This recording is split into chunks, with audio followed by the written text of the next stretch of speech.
Hello, boxing fans around the world. Thank you for joining us once again as we welcome Kristian von Sponek from Boxen247, myself, Graeme from Talkin Fight, and we're going to talk about the upcoming Riddick Bowe fight that I believe has just been canceled. But anyway, let's talk about what might have been and what has happened in the past with respect to celebrity boxing and or crossover fights, these sorts of things. Are they good for boxing? That'll teach me for not coming onto here without checking the news. So it's been cancelled, has it? I literally was just on Twitter, and then here's the quote from official Celebrity Boxing, who are the promoters. All the best to former heavyweight champ Riddick Bowe due to backlash and being misled from Bowe's management team about Bowe's health. Celebrity Boxing is moving forward and having Bowe part of the event, but not as a celebrity boxer. Lamar Odom will take on another celeb on October 2nd. See, now the problem with that is it should be no surprise whatsoever that Riddick Bowe has a problem with health. This is nothing new. It is well documented. It's not a surprise, not a shock. Effectively, that should be old news. And why this was going ahead in the first place, I really do not understand. But hey ho, as they say. I'm going to say it, as much as Riddick Bowe's not going to get, I would have assumed, a good paycheck. It's good to see him not in the ring and hopefully not in the future as well. But with that said, obviously we had the Holyfield fight the other weekend, and all I can say is I do hope that Holyfield does not fight again, as it appears he wants to, and he's still chasing a Tyson fight. Which, looking at Holyfield's performance recently compared to Tyson's, there's only going to be one winner for that. It would be a shame that their third meeting would be marred by such a performance from Holyfield, or non-performance, literally is the case. How do you see the whole thing with Holyfield and Tyson, Eric? Or Graeme, should I say? I mean, there's several ways of looking at this, beyond two, actually. One, boxing is a sport, but boxing is also a business. And there's this gray area of entertainment and sport. So Mike Tyson and the people who are running these celebrity type events are admitting there is a gray area between calling it an actual boxing match and they're shy of calling it a fight, but at the end of the day, Mike Tyson believed he was fighting against Roy Jones Jr. Whether he was or not wearing 16-ounce gloves was to us at the time, we called it a pillow fight. And, so you could argue it was a fight, but was it really a boxing match as we understand a boxing match? Because we do take the sport quite seriously. And I think the people who are promoting from a marketing perspective these types of events, they recognize that, yes, there are legendary fighters out there who want to step into the ring, but who have retired long ago, quite frankly. And are they going to make a quick buck because of these guys going into the ring? Yes, they will. Even if it means 50,000 people, which is not a lot, paying $10 a head, there's $500,000. So these guys are going to make anything for a buck. And will these fighters get into the ring for a cut? Yes, they will. And that's the answer. So are these true traditional fights that we should be looking at and taking seriously? The answer is no, absolutely not. The big problem I have with this, and this is where you get the problem with the crossover fights, like moving on to sort of Jake Paul, is that the argument for these fights is it brings new viewers, sort of new casual fans over to boxing. So people say that hooray, it's a good thing. It's bringing new viewers over to the sport. Taking another example, Tommy Fury, who's been on the UK, something Sex on the Beach or something. Anyway, he's a big celebrity on social media. He's got a good following. But all these things with social followings, it's bringing new people over. Because I'm sorry for saying this, but Tommy Fury at the moment really can't fight for toffee, not whatsoever. And that was demonstrated in his last fight.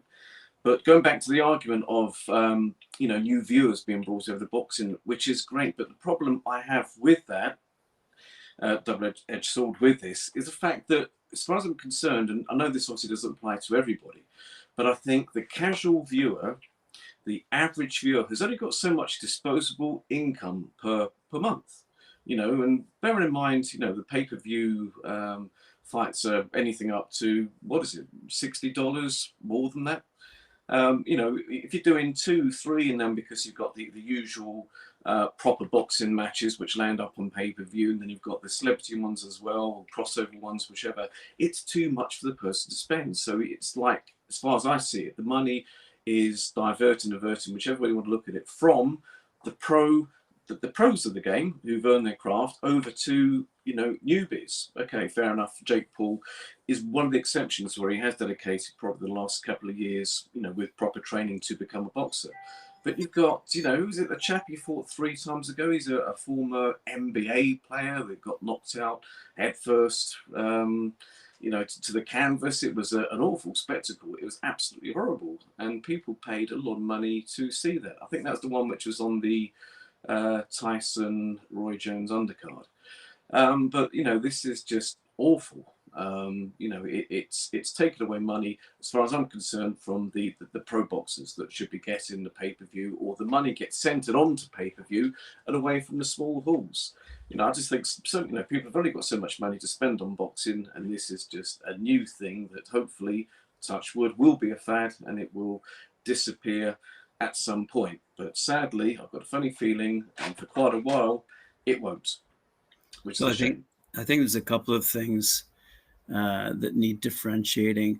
One, there are a finite amount of boxing fans who will pay per view, but how many pay-per-view fights have really lived up to their hype? I mean, yes, we've seen some decent numbers in terms of several million people paying to watch, let's say, a Mayweather-Pacquiao type fight, ones that really live up to the bill. Fair enough. But when you're talking about a fellow like Jake Paul, his 20 million subscribers are going to pay for him to watch him open a can of beans, if you ask me. And they're not boxing fans. So I don't think you can truly draw the parallel between, just because he has 20 million fans who have that money to watch him do anything, you know, are they considered boxing fans? Are they considered, from a marketing perspective, potential candidates to be brought over to the real boxing world? I don't think so at all. I don't think Jake Paul is helping boxing at all. The one thing I will say, just in his defence, apparently everybody, I mean, I haven't seen any figures, but apparently the wages as such per fight were good, and they were cleared up. Everything was done on time, and apparently the report was, you know, with him, you know, overseeing the payment side of things, everything was done, and was done very professionally, with no grumbles from anybody. But I'm certainly, if I was Evander Holyfield, come back at 58 and putting up literally seconds worth of resistance or non-resistance, I'm sure he would have been a hefty, well, would have been paid hefty. So I can only guess that, yeah, I can see why he wasn't complaining. But it's all a farce. As we briefly touched yesterday off camera, you know, in a way, it's nothing new. Go back, we had Muhammad Ali versus a wrestler. You had Leon Spinks versus, it could have even been the same wrestler at the time. But there was a number of these matches going on back then. Over here in the UK, it was started off a number of years ago as well. You had the cricketer Freddie Flintoff versus an American chap that came in. It was a heavyweight bout with just a couple of wins, and I mean, it's a disputed win for Flintoff, but he looked awful. And they even showed on a TV program an excerpt of him fighting, and Flintoff literally put his head in his hands because he was there just windmilling away at the chap.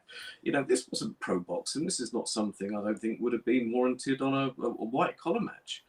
I've seen a lot of white collar matches, which was far superior to that. But that was Freddie Flintoff, and that was. But saying that, he was actually trained by Shane McGuigan. It was all a bit of a surprise. He was given 6 months to train, but that was a very forgettable event. I think it was promoted by Frank Warren, who a while ago was only dissing all these celebrity matches, and then he puts forward Fury and who's the heavyweight he put forward through it? Daniel Dubois, who fought on the latest card. Seems like everyone's sort of eating their words at the money, and as the case is, money talks. But as Hollywood has proven year after year over the past 100 years, um, celebrities will attract an audience no matter what those celebrities are doing, whether they're dancing for the stars or quote unquote fighting in a ring. Um, at the end of the day, your average person out there will be attracted to a celebrity doing whatever celebrities do. And there are many television producers and broadcasters in the world who will pick up those feeds and pay handsomely for those numbers. Sure. It is a lesson that the boxing industry needs to learn, quite frankly, because we seem to be at the behest of certain promoters. And those certain promoters, I'll give you an example. When Riddick, Bowe, and Lennox Lewis fought at the Olympics, I believe in '88, with Lennox winning the gold, we were all waiting for a professional rematch, quite frankly, and it never happened. So, the promoters have stood in the way of many great fights that should have happened, that didn't happen. Those fans were waiting to happen, and they didn't happen. So, the boxing industry is broken, and there are people like Jake Paul, for example, who say, well, I can take it to a whole new level. And sure, he is. But are those people interested in boxing, or are they interested in Jake Paul? And the answer is they're interested in the latter. So I think there's a whole other issue to be addressed when it comes to how do we fix boxing, the sport of boxing, as you and I both appreciate the sport of boxing. And it doesn't involve celebrities.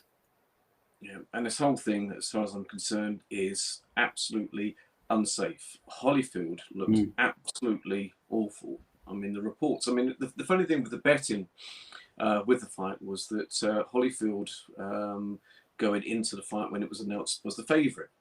And it was a day before the actual bout when he was doing a media workout. He looked awful, absolutely awful.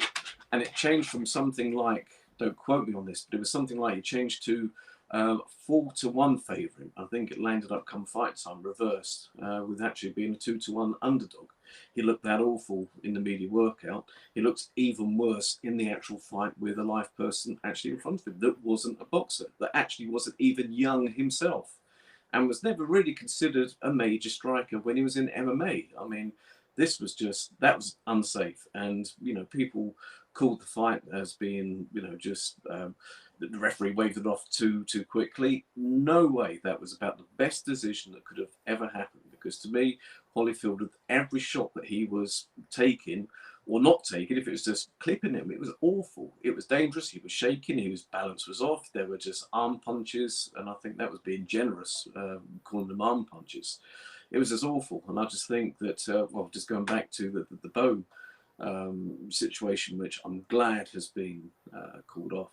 That could have been even worse, because he was last seen in a ring when was it, 8 years ago, in a Muay Thai fight over in Thailand, and he looked pitiful, absolutely awful. Fat, out of shape, and I can only guess 8 years later he would have been even worse. And he didn't then, back in that fight, even throw a punch. I think he threw one, actually, the whole fight, if you want to term it as a fight. Absolutely. But it's, the sad thing is that, money talks. Like you say, people are there to see the celebrity. I don't know what would have happened in the fight, because going against the chap that Bowe was facing, Odom, what's his first name? Lamar.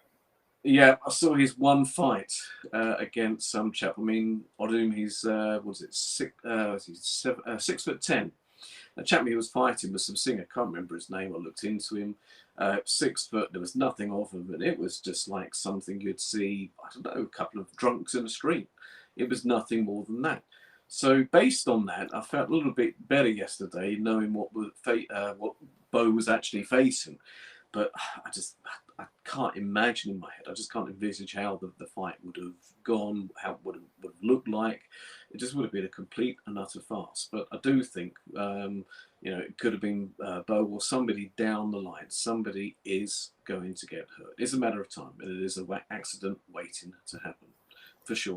Absolutely. One of the key considerations here is, as a lot of fans and professionals in the sport were bringing up, with respect to the licensing of these celebrity type fights. The other equation I was going to mention is the health and safety aspect. I mean, in any other professional sport, you have concussion protocols in place, and I don't think Riddick Bowe would have even passed the most minimal of requirements. So there's an absolute massive safety concern here that we all should be cognizant of.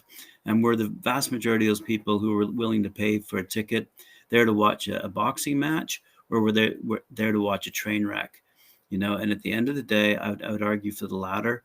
Absolutely.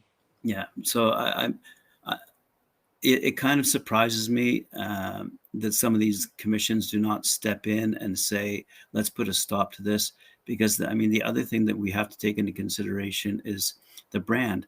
There aren't too many professional boxers out there building their brand. And this isn't their fault per se. I mean, they're trained as boxers. They're trained to fight. They're trained to hurt people. And at the end of the day, what they're not trained to do is build their brand. Whereas people in the celebrity business have been trained to build their brand and know how to speak to an audience and how to perform in front of an audience. You know, so this is something that needs to be taken into consideration as well. You know, we can't just sit back and allow celebrities to take over our sport for the sake of it, because they're able to, because of the numbers. It's easy to generate numbers, quite frankly, in the world of the celebrity, but it's not easy for the boxers. I mean, how many boxers have made millions? A handful, truly. Yeah. You know, but how many YouTubers have made millions? Many. Many, too many to number. I mean, more than a dozen, probably more than 100. There's probably more than 1,000, I'll bet, who are YouTube millionaires, and I don't even know. Maybe Carl from Last Bell could answer that question. See, he's a big fan of Jake Paul. But at the end of the day, I just think that, not that we can stop it, because it is a very capitalist-driven event, celebrity boxing, that is.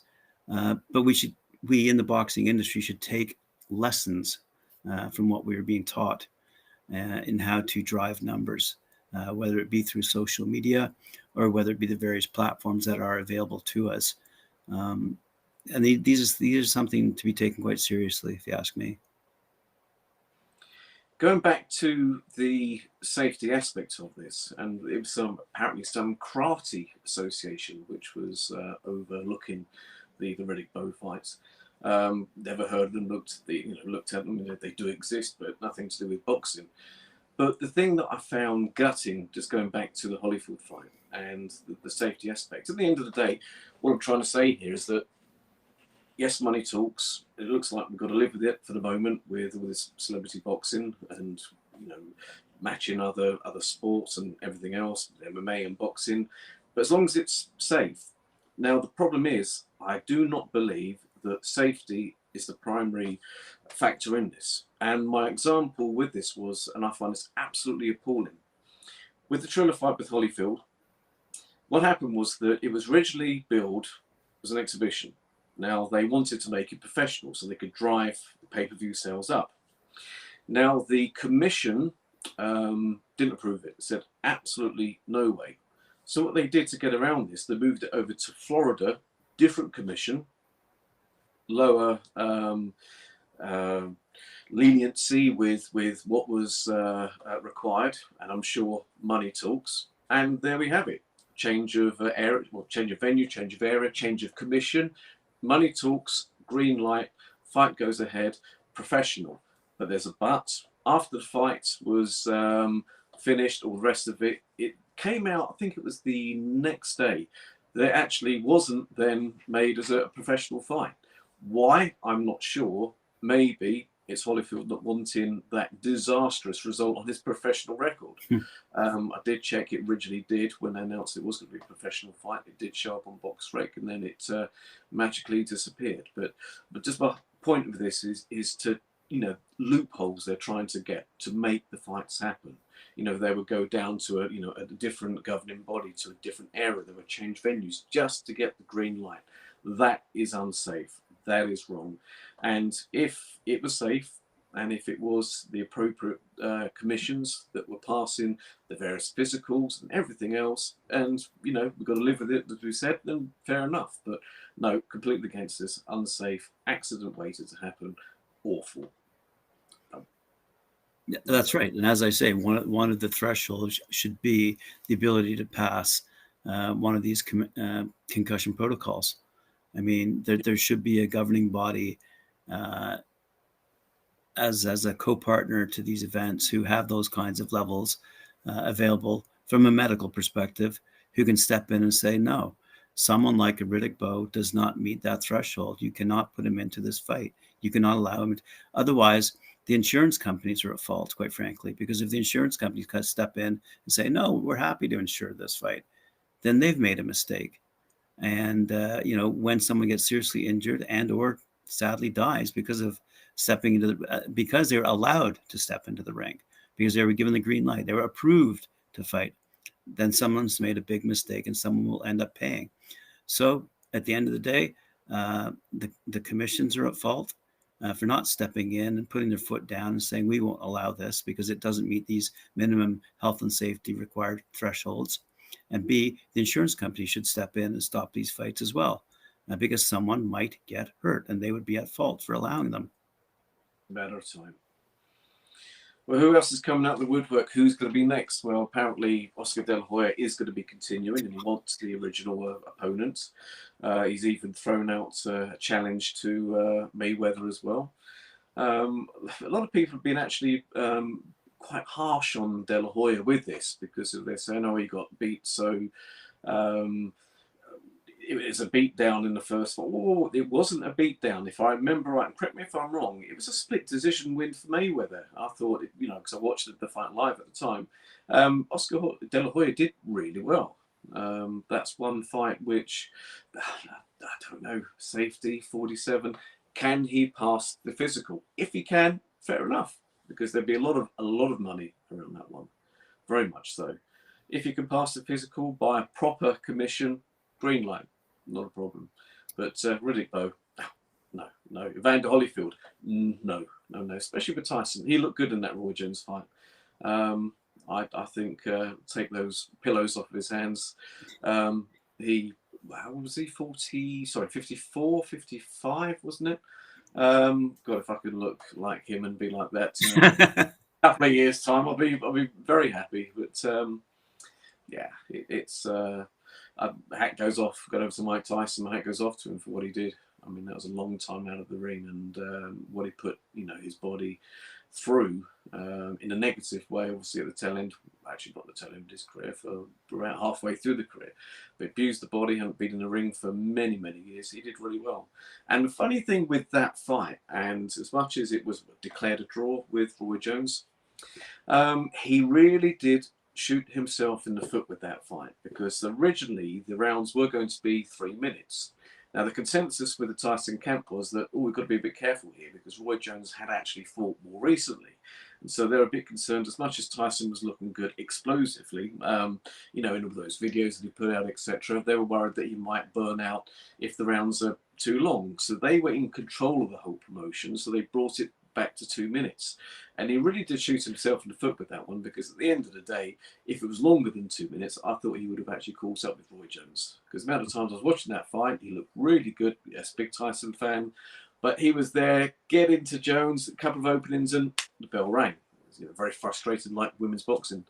Shot himself with his foot. But I think he's one of the exceptions, because of what he's, from a positive aspect, what he's put his body through to get to how he was in that fight. He's looking good. You don't know what his punch resistance is like, but Holyfield matched up with Tyson now. No, please, Holyfield, retire. I'm sure he must have some money left. There's got to be something surely hanging around. So, where do we end up on this one? It's a bad thing. I hate it, but I think we've got to live with it. All my final words, my final thoughts are commissions and properly regulated. And at the moment, it is not. Loopholes, that is nasty, that is dangerous. No way. Until they get that sorted out and that kind of underhand business practice out the way, then I'm against this. but I've got a funny feeling for a while we've got to live with it. But it's an accident waiting to happen. It's just a matter of time. That's my thoughts. Yeah, I think economics dictate what will happen next. It'd be interesting to see whether the fight between Riddick Bowe and Lamar Odom was canceled simply because there weren't enough sales after the announcement of the event. Because that's one of the things that crossed my mind. And the other thing is Lennox Lewis going to come out of retirement? That great Canadian boxer. Oh, English, Canadian, or Jamaican. You can pick which country depending what type of bout it is and what it is. It's but I think it'd take a lot of money to bring him out. Him against Vitaly Klitschko again. so we do. People pay for that if they pass the physical. Yes or no. It would be lots of talks. I think there's been so many pro fighters that have come out of the woodwork. The ever offering James Toney for one of them. I think some people have gone, I just think, into their 50s better than others. I mean, look at Razor Ruddock. He had a comeback, what was it, about 5 years ago? Respectable, actually, because the last fight he had was at 52 and he lost to the Canadian national champion Dylan Carman, if I remember right. That was the third fight in his comeback and he lost. He was knocked out. But he gave him a good effort, but it just, the punch resistance just goes. He was physically quite good. But that's somebody else I just got a funny feeling might come out of the woodwork as well. I think they're all coming out. I mean, especially with the amounts of money that's been whispered to be paid and whatever else. It's there's a long queue, so they're never going to have a shortage of volunteers or anything. But we'll see who's next, and especially for Jake Paul as well. Didn't he say he was retiring on his social media? What happened there? He did, and but as we've all found out, you can't really believe anything that comes out of his mouth. I think there's more than enough quote unquote legendary boxers who'd love to come out of retirement and have one last kick at the can. But I don't think the true boxing fan out there is waiting for that to happen. I think, just for example, in the heavyweight division, you've got a huge, massive blockage that needs to be unblocked. And once that is unblocked, we're going to see some great fighting once again at the heavyweight level. And we won't have any room, as real boxing fans, won't have any room in our lives or money in our pockets to view all those celebrity type, legendary fighters coming out of retirement type fights anyway. There'll be more than enough great entertainment in the real boxing rings anyway around the world for us to watch and keep us entertained. Very good point. Absolutely. If the heavyweight scene was a bit more alike, maybe, you wouldn't have to look at, fighters from yesteryear to, wet the juices of people's mouths and get them salivating over proposed matches of, fighters from a long time ago. I think with the two fights which are coming up respectively, obviously this Saturday and October the 9th, if things are unlocked, I think the heavyweight division is going to open up. Yes, I'm hoping obviously for, I know we're going off Tyson now, but I know we're hoping for Fury to win and Joshua to win, obviously to allow the big Brits fight. But if it wasn't, them two, which are going to be the winners of the respective fights, it's going to open up everything with all the people that are waiting, because it's just like a domino effect all the way down the heavyweight rankings at the moment. Yes. Everybody is just waiting to see what's happening. Everybody's parked up. And I think the lack of what's been happening there as well has affected, I think, people looking elsewhere for a bit of excitement, because we haven't had it, so much of it in the heavyweight fights recently. So maybe that might help the situation as well, maybe. Unless you live in Mexico. Then yes, was it Christopher Lovejoy? He's made, okay. Yeah, big to Mexico, Christopher Lovejoy. Yes, he's proudly announced that he's made his first million. Okay, well, stick to Mexico. Don't venture out of it, because the first time he got knocked out very quickly. So leave that one there. But yes, so with that said, think this Saturday, can't wait, October the 9th, my birthday and the big fight. I'm looking forward to that one even more. People are dissing, Fury Wilder 3. I'm looking forward to it. What a great birthday present. Can't wait till then. Looking forward to Saturday. Right. Well, thanks very much for having this conversation with me. Appreciate it very much, Kristian. I'm getting ready for my next show coming up in 30 odd minutes, featuring all the news fit to print from Boxen247. I might add, you guys are doing a great job over there, and keep it up. So I guess with respect to you and I think we'll see each other again tomorrow at the same time, noon Eastern Standard Time, I believe 5 p.m. your time. Absolutely. If you're in the UK, live at 5. So we are. Live at 5.